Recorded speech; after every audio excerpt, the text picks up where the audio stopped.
बिस्मिल्लाहिर्रहमानिर्रहीम। अस्सलामुअलैकुम रहमतुल्लाहि व बरकातुहू। उम्मीद करती हूँ बेटा आप सब घर पे सेहत व आफियत से होंगे। ये वीडियो जमात चारुम यानी कि 4th क्लास के लिए है। पिछली वीडियो में ऑनलाइन क्लास में हमने लेसन नंबर 1 यानी सबक नंबर 1 मुकम्मल कर लिया है।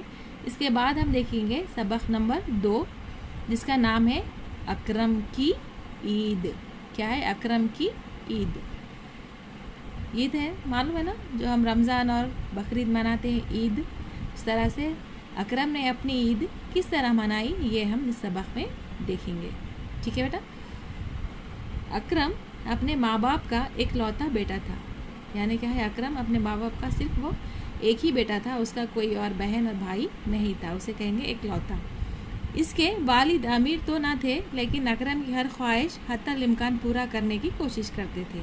इसके वालिद यानी कि अकरम के वालिद यानी कि फ़ादर, अकरम के जो फ़ादर थे यानी उर्दू में उसे हम वालिद कहेंगे, अमीर तो ना थे यानी दौलतमंद तो नहीं थे, लेकिन अकरम की हर ख्वाहिश को माँ बाप क्या करते हैं? अपने बच्चों की हर ख्वाहिश को पूरा करने की कोशिश करते हैं। जिस तरह से आपके पेरेंट्स भी आपके लिए करते हैं ना, हर आपके यहाँ की जो भी ख्वाहिश है उसे पूरी करने की जो कोशिश करते हैं, उसी तरह अकरम के वालिद भी अकरम की हर ख्वाहिश को हत्तल इम्कान यानी कि जहाँ तक हो सकता है वहाँ तक उसकी ख्वाहिश को पूरी करने की कोशिश करते थे। यही वजह थी कि वो ज़िद्दी हो गया था। इसी वजह से अकरम क्या हो गया था? ज़िद्दी हो गया था, क्योंकि उसकी हर ख्वाहिश को उसके वालिदैन पूरी करने की कोशिश करते थे। इस तरह वजह से क्या हो गया? वो बहुत ज़्यादा ज़िद्दी शरारती हो गया था। यहाँ पर हम देख रहे हैं अकरम यहाँ पर सो रहा है। ये उसकी वालदा यानी कि अम्मी है और ये उसके वालिद यानी कि अब्बू है। ठीक है। एक मर्तबा अकरम के वालिद रात को घर लौटे तो उन्होंने अकरम को खेलने कूदने और शोर मचाने के बजाय बिस्तर पर सोता हुआ देखा। क्या हुआ? एक मर्तबा अकरम के वालिद जब रात को घर वापस आए तो उन्होंने देखा यानी अकरम के वालिद ने देखा कि अकरम को खेलने कूदने के और शोर मचाने के बजाय वो बिस्तर पर सोता हुआ दिखाई दिया उन्होंने हैरत से अपनी बेगम से इसकी वजह पूछी। यानी वो हैरत से यानी कि परेशान होकर अपनी बेगम से उसकी वजह पूछने लगे कि आखिर क्यों अकरम खेलने कूदने और शोर मचाने के बजाय वो सो रहा है। तो उन्होंने जवाब दिया कि वो अपनी ख्वाहिशात पूरी करवाना चाहता है। यानी अकरम की अम्मी ने अकरम के अब्बू को ये जवाब दिया कि अकरम अपनी ख्वाहिशात को पूरा करवाना चाहता है, इसलिए आपसे नाराज़ है। यानी इसलिए क्या है? आपसे नाराज़ है क्योंकि वो अपनी ख्वाहिशात को आपसे पूरा करवाना चाहता है। ठीक है ना। अकरम की अम्मी ने अकरम के अब्बू से कहा। इस मर्तबा अकरम ने ईद पर अपने अब्बू से नए कपड़ों के साथ साथ एक खिलौना कार, उम्दा घड़ी और चश्मे की भी फरमाइश की थी। अक्सर हम क्या करते हैं? ईद के मौके पर नए कपड़े, नए जूते, जहाँ तक हो सके हम सारी चीज़ें नई खरीदते हैं। तो इस बार अकरम ने क्या किया? अपने अब्बू से क्या मांगा? नए कपड़ों के साथ साथ उम्दा खिलौने भी उन्होंने मांगे, उम्दा घड़ी मांगी और चश्मे की भी फरमाइश की थी। यानी ख्वाहिश जाहिर की कि उसे चश्मा, उम्दा घड़ी और खिलौना भी चाहिए।